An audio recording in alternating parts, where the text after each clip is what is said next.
헝가리 당국이 실종자 수색 범위를 다뉴브강 하류 30km까지 넓혔습니다. 아직까지 실종된 19명의 생사가 확인되지 않고 있는 가운데 사망자 7명 중 2명의 신원이 확인이 됐습니다. 황희준 기자입니다. 헝가리 정부는 경찰과 소방, 군 잠수부 등 200여 명을 투입해 하루 종일 수색 작업을 벌였습니다.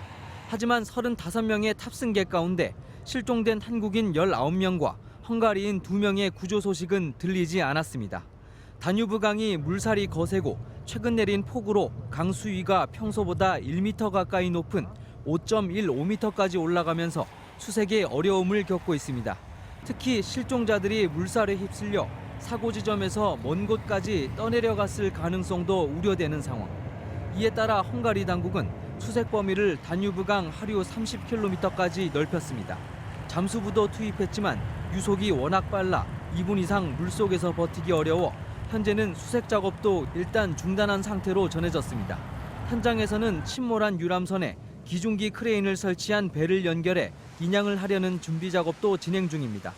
하지만 물속에 잠수하기 어려운 상황이어서 실제 인양까진 며칠 더 시간이 걸릴 것으로 보입니다.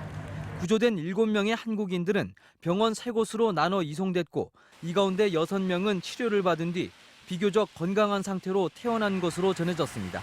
하지만 다른 한 명은 늑골을 다치는 부상에 저체온증까지 있어 입원 치료를 받아야 하는 상황이라고 현지 언론들이 보도했습니다. 숨진 한국인 관광객은 모두 7명으로 외교부는 이 가운데 2명만 현재 신원을 파악했다고 밝혔습니다. 외교부는 사망자 신원을 추가로 확인하기 위해 지문 감식반을 현지에 파견하는 방안도 추진 중입니다. 또 다뉴브강에 지나는 크로아티아와 세르비아 등 하류 지역 인접 국가에도 구조와 수색 작업을 요청하고 있습니다. MBC 뉴스 황의준입니다.